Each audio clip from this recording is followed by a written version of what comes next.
చేపల పెంపకాన్ని ప్రోత్సహిస్తున్న ప్రభుత్వం మరో ముందడుగు వేసింది. కరీంనగర్ జిల్లా కేంద్రంలోని ఎల్ఎండి కాలనీలో ఫిషరీస్ కాలేజీ ఏర్పాటు చేయనుంది. ఫిషరీస్ కాలేజీకి స్థలం గుర్తించాలని నిన్న జరిగిన సమీక్షలో జిల్లా కలెక్టర్ను ఆదేశించారు సీఎం కేసీఆర్. లక్షలాది మంది మత్స్యకారులకు ప్రయోజనం కలిగించే ఈ నిర్ణయంపై అంతటా హర్షం వ్యక్తమవుతోంది.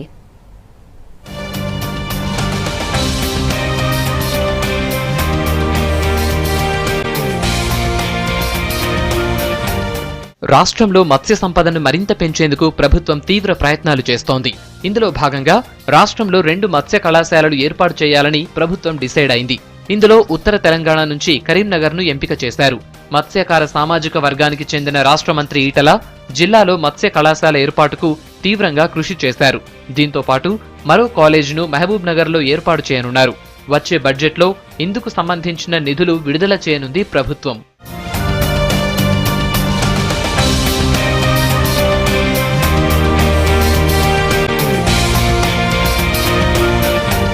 కరీంనగర్ జిల్లా కేంద్రంగా ప్రారంభించనున్న ఫిషరీస్ కాలేజ్ ఉత్తర తెలంగాణ జిల్లాలకు వరంగా మారనుంది. జిల్లాలోనే 4,28,000 మంది మత్స్య కార్మికులుండగా ఉత్తర తెలంగాణలో 20 లక్షల మంది ఈ పరిశ్రమపై ఆధారపడి జీవిస్తున్నారు. ఫిషరీస్ సైన్స్ కాలేజ్ ఏర్పాటుతో డిప్లొమా, డిగ్రీ, పీజీ కోర్సులు అందుబాటులోకి రానున్నాయి. రానున్న రోజుల్లో రీసెర్చ్ సెంటర్ కూడా ఏర్పాటయ్యే ఛాన్స్ ఉంది.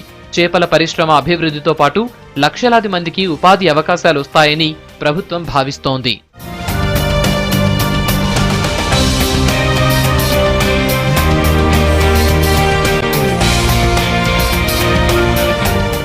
రాష్ట్రంలో చేపల పెంపకానికి అనుకూల పరిస్థితులు చాలా ఉన్నాయి. 5,87,000 హెక్టార్ల వాటర్ స్ప్రేడ్ ఏరియా కూడా ఉంది. ఈ విస్తీర్ణం దేశంలోనే 3వ స్థానంలో ఉండగా 2.2 లక్షల టన్నుల చేపల ఉత్పత్తితో తెలంగాణ దేశంలోనే 8వ స్థానంలో నిలిచింది. జిల్లాలో 622 మత్స్యకార సహకార సంఘాలున్నాయి. వీటిల్లో 49,800 మంది సభ్యులున్నారు. ఇది మొత్తం మత్స్యకారుల సంఖ్యలో కేవలం 10% మాత్రమే. కరీంనగర్ జిల్లాలో అప్పర్ మానేర్, లోయర్ మానేర్ డ్యాంల పరిధిలో 13,950 హెక్టార్ల వాటర్ స్ప్రెడ్ ఏరియా ఉంది.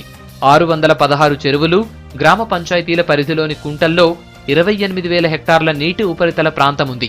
ఇప్పటికే ఎల్లంపల్లి ప్రాజెక్టు పూర్తి కాగా కొద్ది నెలల్లో మిడ్మానేరు ప్రాజెక్టు కూడా పూర్తవుతుంది. దీంతో చేపల పెంపకానికి అనుకూల ప్రాంతంగా మారనుంది. ప్రస్తుతం పాత జిల్లా పరిధిలో 33,880 టన్నుల చేపలు ఉత్పత్తవుతున్నాయి. రాష్ట్ర చేపల ఉత్పత్తిలో ఇది 12%. జిల్లాలో 1,200 టన్నుల స్కాంపీ రొయ్యలు కూడా ఉత్పత్తవుతున్నాయి. ఇది రాష్ట్ర ఉత్పత్తిలో 20%. చేపల పెంపకానికి ఉన్న అవకాశాలు గమనించిన ప్రభుత్వం ఇక్కడ ఫిషరీస్ కళాశాలను ఏర్పాటు చేయడంపై మత్స్యకారులు ఆనందం వ్యక్తం చేస్తున్నారు. ఈ కాలేజీ రావడం చాలా శుభసూచకం. ఇప్పుడు ఏదైతే పిల్లలు మన దగ్గర ఈ ఫిషరీస్ కాలేజీలో చదివే పిల్లలకు గతంలో ఏదైతే ఇలా అగ్రికల్చర్ కోర్సు ఉంది, అందులో అగ్రికల్చర్ చేసిన వాళ్ళందరికీ ఇలా హార్టికల్చర్, అగ్రికల్చర్లో అందరూ నౌకర్లు వచ్చేవి. ఇక ఫిషరీస్ ఇది వచ్చింది కాబట్టి నూతన పద్ధతిలో రేపు ఫిష్ ఫార్మ్స్ తవ్వడం కానీ తర్వాత నూతన విధానంలో చేపల పెంపకాన్ని ఇవల్ల. ఉమ్మడి కరీంనగర్ జిల్లాలో మత్స్యకార కుటుంబాలు ఎక్కువ. కరీంనగర్లో 21 టీఎంసీల సామర్థ్యం ఉన్న లోయర్ మానేరు డ్యామ్ ఉంది. ఇక్కడ ఏడాది పొడవునా నీరుంటుంది. ఎల్ఎండి పక్కనే 1.28 ఎకరాల స్థలంలో మత్స్య పరిశోధన సంస్థ ఉంది. పక్కనే మరికొంత ప్రభుత్వ భూమి అందుబాటులో ఉంది. ఇప్పటికే ప్రయోగాత్మకంగా లోయర్ మానేరు డ్యాంలో కేజ్ కల్చర్ విధానంలో చేపలు పెంచుతున్నారు.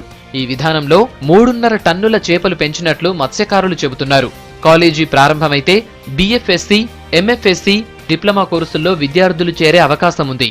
ఈ ఫిషరీస్ కాలేజీ రావడం మత్స్య కార్మికుల యువతకి, అదేవిధంగా మత్స్య కార్మికుల బిడ్డలకి కానీ, అదేవిధంగా విద్యార్థులకు కానీ చాలా రకాలుగా ఉపయోగపడతాయి. కొత్త టెక్నాలజీ వల్ల మనం చేప పిల్లలను ఉత్పత్తి చేయవచ్చు. అదేవిధంగా కొత్త సాంకేతిక పద్ధతుల వల్ల మన చేప పిల్లలను ఏ విధంగా ఉత్పత్తి చేయాలి, ఎలా ఉత్పత్తి చేయాలి, ఎంత దిగుబడి తీసుకోవాలి, ఇదంతా కూడా ఒక సబ్జెక్ట్ ఉంటుంది. ఒక ప్లాన్, ఒక కాలేజ్ ఉంటే దానికి ఒక ప్రణాళిక ఉంటుంది. కాబట్టి మనం దానికి బట్టి మనం ఎక్కువ నేర్చుకోవడానికి అవకాశం ఉంటుంది. అంతరించిపోతున్న చేపలు, రొయ్యల రకాల పునరుత్పత్తి, కొత్త వంగడాల సృష్టిపై పరిశోధనలు చేపట్టే అవకాశం ఏర్పడుతుంది. కళాశాలలో మొదటి నుంచే 3 రకాల కోర్సులు ప్రవేశపెడుతున్నారు. చేపల పెంపకం, మార్కెటింగ్, పరిశోధన అనే 3 కోర్సుల్లో ఒక్కో దానిలో 20 మందికి ఛాన్స్ ఉంటుంది. మత్స్య పరిశ్రమ అభివృద్ధికి తీసుకుంటున్న చర్యల్లో భాగంగా కొత్త ఉద్యోగాల్లో వీరికి అవకాశాలుంటాయి. ఇప్పటికే ఉన్న జలాశయాలకు తోడు ప్రాజెక్టుల రీడిజైనింగ్ లో మధ్య చిన్న తరహా జలాశయాలు నిర్మిస్తున్నారు. ఇక నుంచి ఎక్కడ రోడ్డు వంతెన కట్టినా దాన్ని చెక్ డ్యాం లాగా నిర్మించాలని ప్రభుత్వం నిర్ణయించింది. ఇలా అన్నీ కలిపి దాదాపు ఏడాదికి 10 నుంచి 15 లక్షల టన్నుల చేపల ఉత్పత్తి సాధ్యమవుతుందని అధికారులు అంచనా వేస్తున్నారు. కరీంనగర్ జిల్లాకు మత్స్యశాఖ కాలేజీ రావడం మా అందరికీ గౌరవకారణంగా ఉంది. ఇంకోటి ఏంటంటే మన మిషన్ కాకతీయల తోడిన చెరువులన్నిటికీ చేప పిల్లల ఉత్పత్తి గవర్నమెంటే చేసింది కనుక దాన్ని ఇప్పుడు ఇంకో 2-3 నెలల్లో మార్కెటింగ్ అంత చేప కిలోన్నర కేజీ సైజుకి వచ్చింది కాబట్టి అందులో స్థానం మా అందరికీ మత్స్యకారులకే కలిగించినట్టయితే మేము అందరం దాన్ని మార్కెటింగ్ చేయడానికి అందరం యువత అంతా సిద్ధంగా ఉంది. సర్కార్ తీసుకున్న నిర్ణయం మంచి ఫలితాలనివ్వాలని మత్స్యకారులు కోరుకుంటున్నారు.